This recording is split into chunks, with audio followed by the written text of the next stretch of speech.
Lockdown से पहले गीता के घर का नजारा कुछ ऐसा था कि रोहन ऑफिस जाता था और शिवन स्कूल। जिनके घर से जाने के बाद गीता काम खत्म करके बाकी समय आराम करती थी। लेकिन लॉकडाउन के बाद ऑफिस और स्कूल घर में ही खुल गए और इससे गीता का हाल वो तो आपको देखने में ही मजा आएगा। शिवेन, ओ शिवेन, महाराज उठने के लिए क्या 21 तोपों की सलामी लेंगे? अरे बिस्तर से बाहर निकल, ऑनलाइन क्लास स्टार्ट होने वाली है। अरे तुम भी हद करती हो, स्पीकर की तरह चिल्लाने की क्या जरूरत है? दिख नहीं रहा मेरी कॉन्फ्रेंस चल रही है। अब कैमरा और स्पीकर ऑन कर रहा हूं, मुझे कोई शोर नहीं चाहिए। इस पर जैसे ही रोहन लैपटॉप का कैमरा और स्पीकर ऑन करता है तभी कुकर की सीटी बजती है। करा लो अब इसे चुप। लॉकडाउन नहीं हुआ, मेरी मौत का फरमान जारी हो गया। दोनों बाप बेटे ने नाक में दम किया हुआ है। ऐसा बोलकर गीता वहां से शिविन के कमरे में पहुंच जाती है, जहां शिविन अभी भी सो रहा होता है। ओ आलसी, अब अगर 5 मिनट में नहीं उठाना तो आज तेरा गेम और यूट्यूब कैंसिल। माँ की बात सुनकर शिविन बिना 1 मिनट गंवाए उठ खड़ा होता है। उठ गया, अभी नहाकर भी आता हूँ। ये नाटक कहीं और, मुंह पर गीला कपड़ा मार और पढ़ने बैठ। शिविन की ऑनलाइन क्लास स्टार्ट हो जाती है, जिस पर गीता उसे वहां बिठाकर रसोई में चली जाती है। थोड़ी देर में उसे कमरे से कुछ आवाज सुनाई देती है, जिसे सुनकर वो कमरे में वापस आती है। हाय राम, तुझे क्लास अटेंड करने के लिए बोला था, कैमरा ऑफ करके बिस्तर पर नाचने के लिए नहीं बोला था।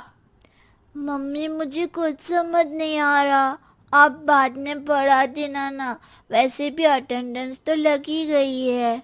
हाँ हाँ बेटा, जरूर बन जा, तू अभी से हम सबका बाप बन जा। अरे नहीं मतलब कहाँ से लाते हो इतना दिमाग, और पढ़ाई करते हुए ये चला कहाँ जाता है? नाइस क्वेश्चन, दिमाग से पूछकर बता दूंगा। शिविन की बातों से परेशान होकर गीता उसे मारने के लिए जैसे ही आगे बढ़ती है तभी वो कमरे से बाहर भाग जाता है। अब शिविन आगे आगे और गीता हाथ में चप्पल पकड़े उसके पीछे पीछे पूरे घर में दोनों घूम रहे होते हैं।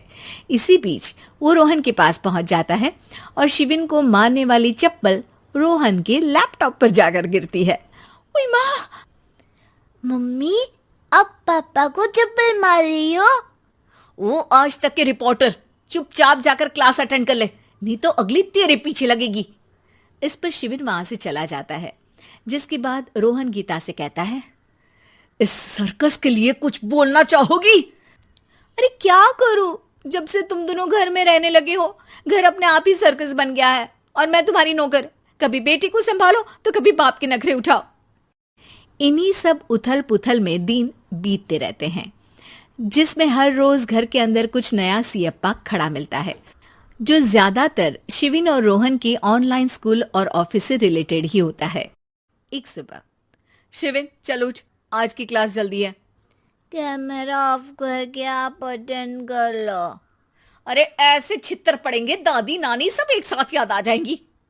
गीता की लाख मशक्कतों के बाद क्लास तो खत्म हो जाती है, लेकिन उसके बाद शिविन फोन इस्तेमाल करते हुए इंस्टाग्राम रील बनाने लगता है।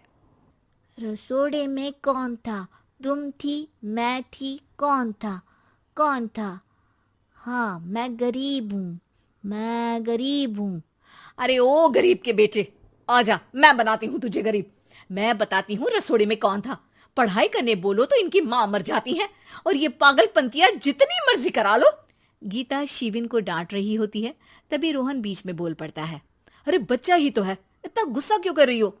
बेटे का साथ देने की इसी एक कोशिश में अब शिविन के साथ साथ रोहन भी गीता के गुस्से की सूली पर चढ़ जाता है।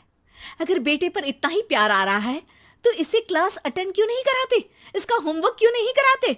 उस समय तो बहुत जल्दी मीटिंग आ जाती है, वो काम मैं करूं और यहाँ इस बेफिजुली की चीज में तरफदारी करके बन जाओ महान। हे भगवान, कोई तो इनके ऑफिस और स्कूल खुलवाओ, मैं इन्हें और घर में नहीं सह सकती। अरे कुछ और मांग लेती, क्योंकि तुम्हारी ये विश इस साल तो पूरी होने से रही, कोरोना। हाय नास पीटे ने जिंदगी ही बर्बाद कर दी। खाए कोई पचाए कोई, कल मुझे चुन चुन कर सबको मेरी बद्दुआ लगेगी। उन्होंने दुनिया का और इन बाप बेटे दोनों ने मेरा जीना मुश्किल कर दिया। गीता वहां से चली जाती है, जिसके बाद रोहन शिविन से कहता है, अरे तुम्हारी मम्मी इतनी भड़की हुई क्यों है?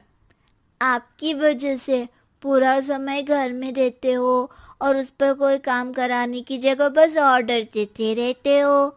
अच्छा बेटे, सारा इल्जाम मुझ पर? पूरा दिन तो वो तुम पर ही चिल्लाती है।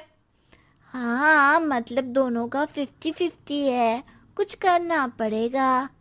वो कहते ना, make the best out of worst. I have an idea. वैसे तुम्हारी माँ सही कहती है, बहुत जुबान चलाने लगे हो, कम बोला करो।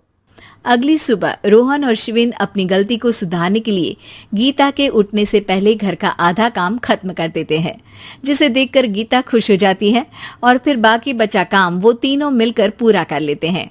जिसके बाद अब वो सब मिल बांट कर हर काम में एक दूसरे की मदद करते हुए लॉकडाउन का मजा लेने लगते हैं।